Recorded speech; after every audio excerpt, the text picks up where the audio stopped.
हमारी सरकार ने प्रधानमंत्री जीवन ज्योति बीमा योजना और प्रधानमंत्री सुरक्षा बीमा योजना शुरू की थी।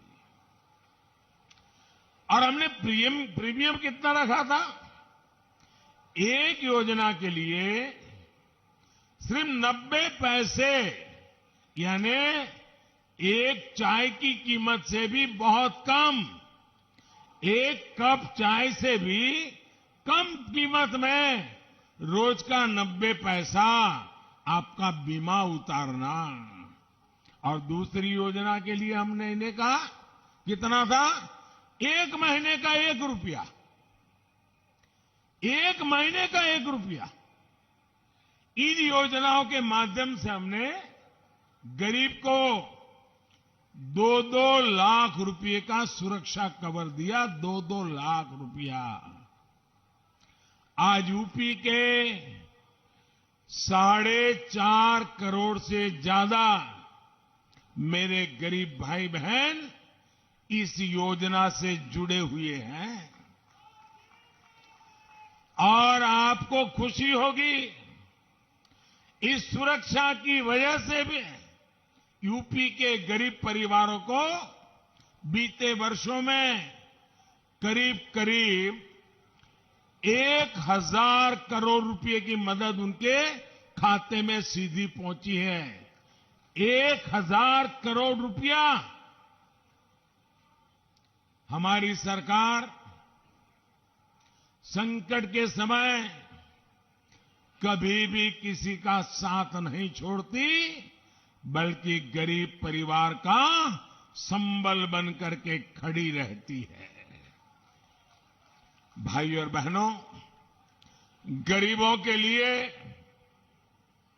सरकार की इसी संवेदनशीलता को आपने इस कोरोना के काल में भी देखा है, महसूस किया है।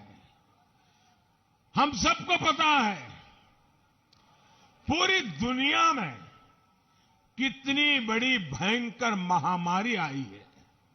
2 साल हो गए। पूरी मानव जात, दुनिया का हर देश, अमीर हो गरीब हो, हर कोई 100 साल की ये भयंकर बीमारी के चपेट में आया हुआ है। ये संकट हमारे देश पर भी बहुत गहरा, लेकिन ऐसे संकट के समय हमारी सरकार हाथ पर हाथ धर करके नहीं बैठी। क्या करे, पूरी दुनिया में हुआ है, ये तो वायरस है, आने ही वाला है। हम रोते नहीं रहे, बैठे नहीं रहे। हमने एक के बाद एक इस समस्या के सामने रास्ते खोजते रहे, देश के लोगों की जिंदगी बचाने के लिए लगे रहे। ऐसे कालखंड में कोई भी गरीब भूखा न रहे, किसी गरीब के घर में चूल्हा न जले, कोई गरीब का संतान रात को भूखे पेट सो न जाए, इसलिए हमारी सरकार अन्न के भंडार खोल दिए। दोस्तों, अन्न के भंडार खोल दिए। पूरे देश में, दुनिया को भी अचंभ होता है, 80 करोड़ लोगों को करीब करीब 2 साल से मुफ्त में राशन मिल रहा है। और हमारे उत्तर प्रदेश में 15 करोड़ लोगों को मुफ्त में राशन पहुंचा है। भाइयों बहनों, गरीब आज भाजपा को आशीर्वाद दे रहा है। इसी संकट के समय हमारी सरकार ने इस बात पर जोर दिया कि कोई भी गरीब, हिंदुस्तान का कोई भी नागरिक, अमीर हो या गरीब हो, उच्च मध्यम वर्ग हो या निम्न मध्यम वर्ग हो, शहर में रहता हो या गांव में रहता हो, स्त्री हो या पुरुष हो, कोई भी वैक्सीन से छूट ना जाए। आप सबको वैक्सीन लगा है, टीका लग गया है? जरा हाथ ऊपर करके बताइए, टीका लगा है? आप मुझे बताइए, आपको टीका लगाने के लिए एक नया पैसा भी खर्चा करना पड़ा क्या? जोर से बोलिए ताकि ये जरा गौर परिवारवादियों को पता चले। कोई खर्चा आया क्या? कोई आपको पैसा देना पड़ा क्या? एक भी रत्ती रुपया देना पड़ा क्या? भाइयों बहनों, इतना बड़ा सेवा काम, इतना बड़ा देश और इतने कम समय में, लेकिन इन गौर परिवारवाद लोगों ने देश की जनता को गुमराह करने के लिए, आपको बहकाने के लिए दिन रात नए नए मनगढ़ंत तर्क दिए, अफवाहें फैलाई, भ्रम फैलाई। लेकिन भाइयों बहनों, आपका मेरे प्रति जो विश्वास था, आपका मेरे प्रति जो प्रेम था, उसके कारण वे सफल नहीं हो पाए और आज हर नागरिक के तक टीका पहुंच गया। भाइयों, उन्होंने ये तक कह दिया कि वैक्सीन तो भाजपा की है। इन लोगों ने आप लोगों को उकसाया, ये तो भाजपा की वैक्सीन है, ये भाजपा के रंग वाली वैक्सीन है, ये भाजपा के कमल वाली वैक्सीन है, इसलिए वैक्सीन मत लगाओ। आपने उनकी एक भी बात नहीं सुनी, जैसे वैक्सीन में उनकी बातें नहीं सुनी है, चुनाव में भी मत सुनना। आपने हमारी बात मानी और टीका लगवाया। मैं आपका हृदय से धन्यवाद करता हूं भाइयों बहनों। और तो और इन लोगों ने तस्वीरें दिखाकर यूपी को बदनाम करने का भी काम किया। साथियों, दशकों दशक तक हमारे यहां गरीबी हटाओ के नाम पर, समाजवाद के नाम पर सिर्फ और सिर्फ वोट बटोरे गए और बाद में धन लूटा गया। लेकिन जो इतने वर्षों तक देश की सत्ता में रहे, यूपी में जिन्होंने हमसे पहले सरकार चलाई, उन्होंने गरीब को गरीबी से लड़ने के लिए न अस्त्र दिए, न शस्त्र दिए, न उनको कोई समर्थन दिया। 2014 में जब आपने हमें अवसर दिया तो हमने इस पुरानी सोच को बदलने के लिए कदम उठाए। बैंकों के दरवाजे गरीब, दलित, पिछड़े, किसान, मजदूर, महिलाओं के लिए हमने खोलना, ऐसा ही एक बड़ा कदम था। गरीब कभी बैंक के दरवाजे तक नहीं जा सकता था। आजादी के इतने दशकों के बाद भी नहीं जा सकता था। हमने बैंक के दरवाजे गरीबों के लिए खोल दिए दोस्तों। वरना पहले ये माना जाता था कि जिसके पास पैसा होता है वही बैंक जाता है, गरीब के पास भी बैंक खाता हो। पहले की सरकारों ने इसकी जरूरत ही नहीं समझी। ये भाजपा की सरकार है जिसने देश भर में 44 करोड़ गरीबों के जनधन खाते खुलवाए भाइयों बहनों।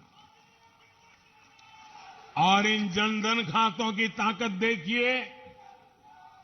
ये मेरा घोर विरोध करने वालों ने आंख बंद करके उस समय जनधन खाते का भी विरोध किया था, उसकी भी मजाक उड़ाई थी।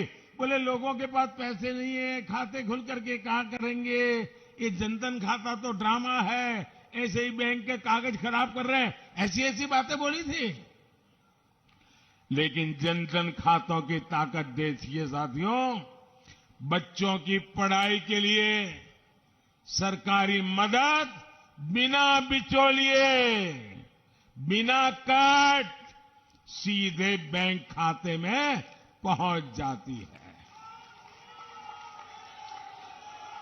पीएम किसान निधि, कोई बिचौलिया नहीं, सीधा छोटे किसानों के और हर किसान के बैंक खाते में पैसा पहुंच जाता है। फसल बेची तो पैसा सीधा बैंक खाते में आ रहा है। आज कोई सब्सिडी आनी है तो सीधे बैंक खाते में आती है। पीएम आवास का पैसा आता है तो सीधे बैंक खाते में आता है।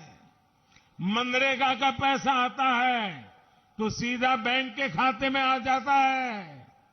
जो पहले आपके हक पर डाका पड़ता था, बिचौलिए जो आपका पैसा खा जाते थे, उनके लिए भाजपा सरकार ने दरवाजे बंद कर दिए। साथियों, जनधन खाते के साथ जब हमने मोबाइल फोन और आधार को जोड़ा तो ये सुरक्षा चक्र और मजबूत हो गया।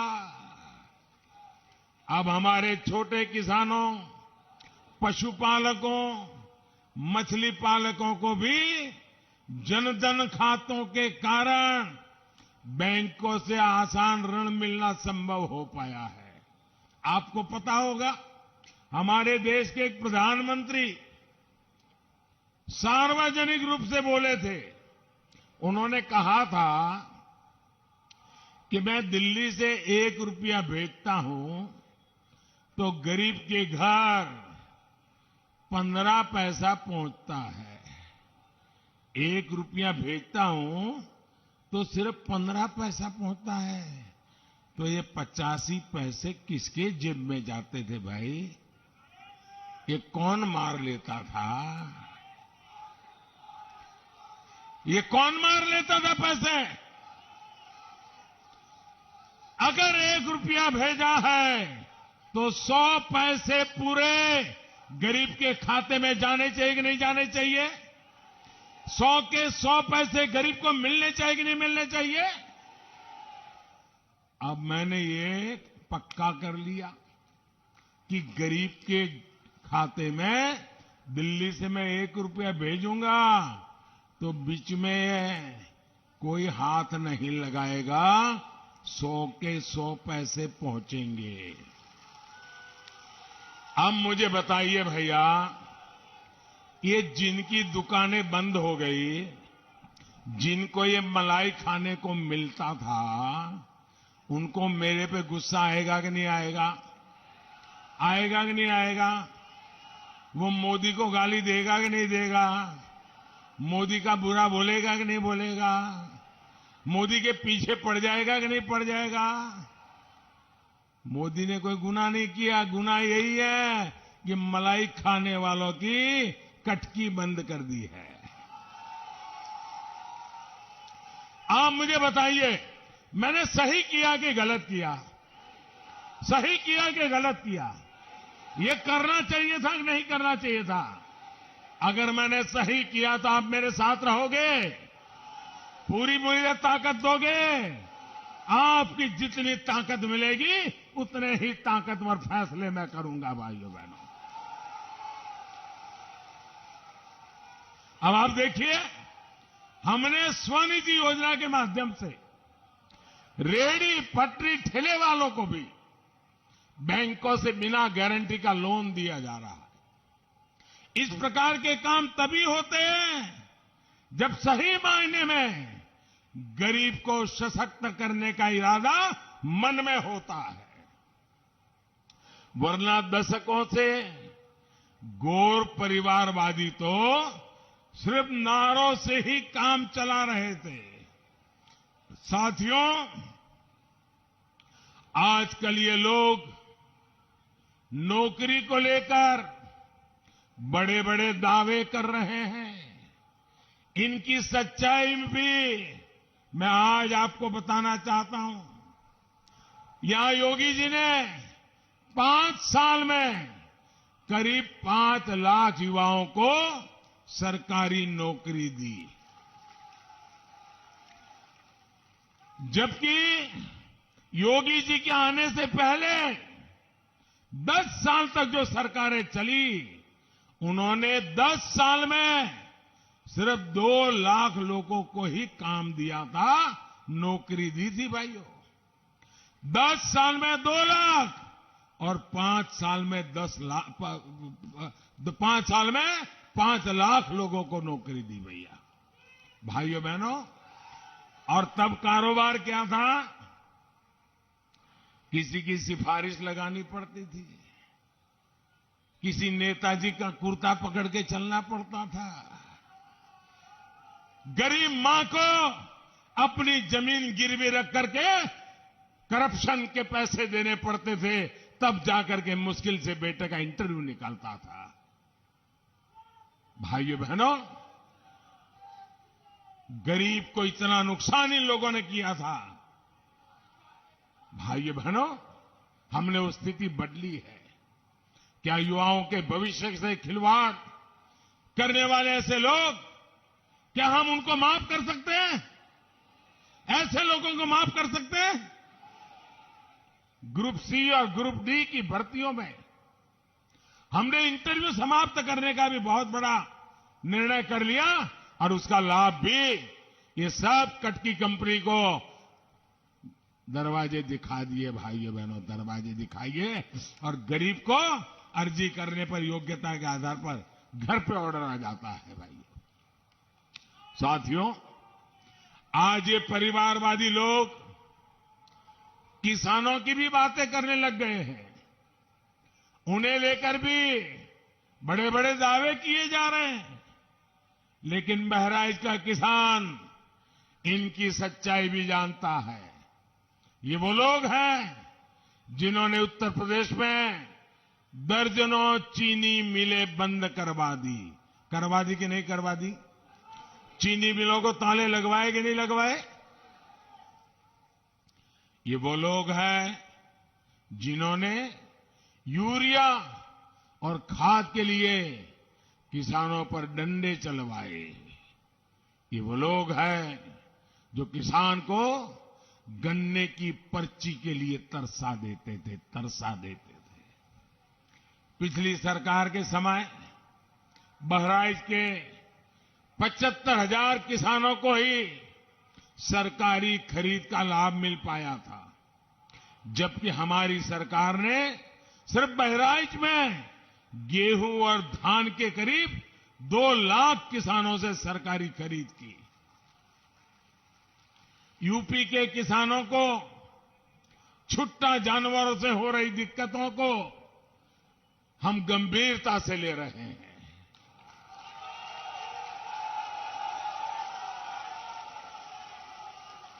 हमने रास्ते खोजे हैं दोस्तों, और मैं आपकी इस चिंता को पूरी तरह समझता हूं, और मैं आपको बताता हूं, मैं रास्ता खोज करके लाया हूं दोस्तों। 10 मार्च को आचार संहिता समाप्त होने के बाद, नई सरकार बनने के बाद, योगी जी के नेतृत्व में उन सारी नई योजनाओं को हम लागू कर देंगे। भाइयों,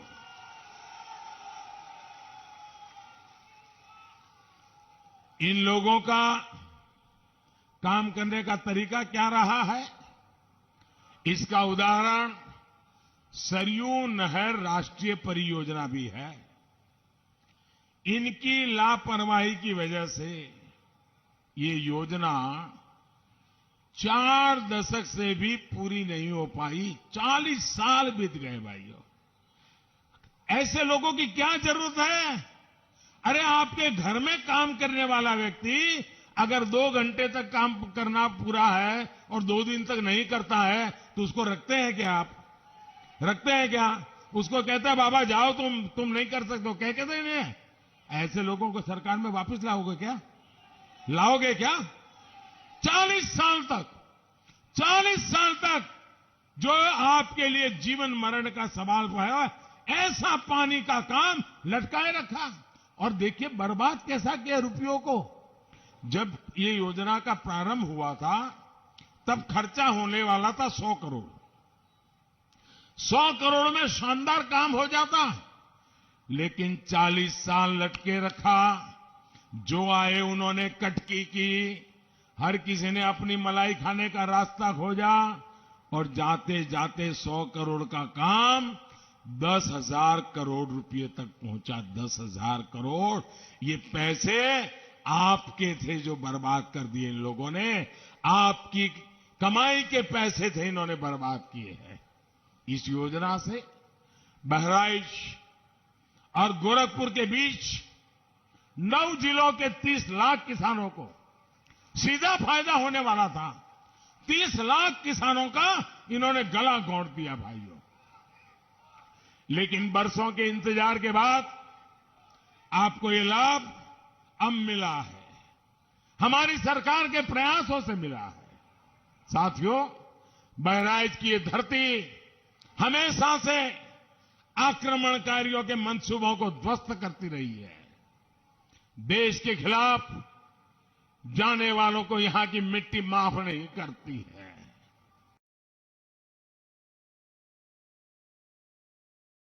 लेकिन इसी मिट्टी ने देखा है कि कैसे इन परिवारवादियों ने आतंकी हमला करने वालों पर अपना प्यार उड़ेला। जिन लोगों पर यूपी में एक नहीं कई बम धमाकों का आरोप था, ये लोग उन आतंकवादियों को जेल से रिहा करने पर पक्का निर्णय करके बैठे थे, साजिश कर रहे थे। ये उन पर मुकदमा नहीं चलाना चाहते थे। समाजवादी सरकार आतंकी संगठनों पर प्रतिबंध लगाने के तक खिलाफ थी। इसलिए मैं कहता हूं, जो लोग देश की नहीं सोच सकते, देश की सुरक्षा को ताक पर रखते हैं, वो यूपी का कभी भला नहीं कर सकते। भाइयों बहनों, आप मुझे बताइए, और जरा बहराइच से आवाज ऐसी निकलनी चाहिए कि इन गौर परिवारवादियों की नींद उड़ जाए। जवाब देंगे? आप मुझे बताइए, जो बम धमाके करके निर्दोष लोगों को मौत के घाट उतार दें, ऐसे आतंकवादियों को सजा होनी चाहिए कि नहीं होनी चाहिए? कड़ी सी कड़ी सजा होनी चाहिए कि नहीं होनी चाहिए? अगर फांसी का हुक्म होता है तो होना चाहिए कि नहीं होना चाहिए? अगर आतंकवादियों को फांसी होती है तो निर्दोष नागरिकों को उसका स्वागत करना चाहिए कि नहीं करना चाहिए? न्यायपालिका में विश्वास करना चाहिए कि नहीं करना चाहिए? आतंकवादियों के खिलाफ आवाज उठानी चाहिए कि नहीं होना चाहिए? अभी 2 दिन पहले अहमदाबाद के न्यायालय ने अनेक लोगों को फांसी की सजा सुनाई, जो आतंकवादी घटनाएं करके, बम धमाके करके निर्दोषों को मार दिया था। मुझे बताइए, ये न्यायालय ने सही काम किया कि नहीं किया? ऐसा काम होना चाहिए था कि नहीं होना चाहिए था? हमें न्यायालय का सम्मान करना चाहिए कि नहीं करना चाहिए? न्यायपालिका का सम्मान करना चाहिए कि नहीं करना चाहिए? लेकिन ये चुप बैठे हैं, चुप बैठे हैं, क्योंकि उनको मालूम है अब सारा खेल जनता के सामने खुल चुका है। कौन किसकी मदद कर रहा था, ये अब उत्तर प्रदेश का बच्चा बच्चा जान गया है भाइयों।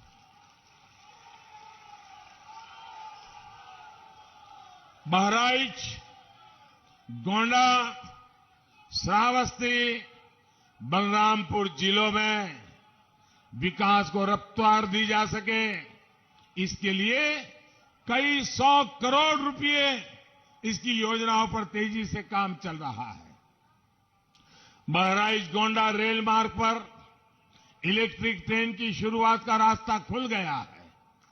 यहां नए पुल बनाना हो या फिर कनेक्टिविटी के काम, हमारी हर कोशिश उत्तर प्रदेश के विकास के लिए है। 10 मार्च के बाद हमारी सरकार ऐसे कार्यों के लिए, आपकी सेवा के लिए नई ऊर्जा के साथ जुटेगी।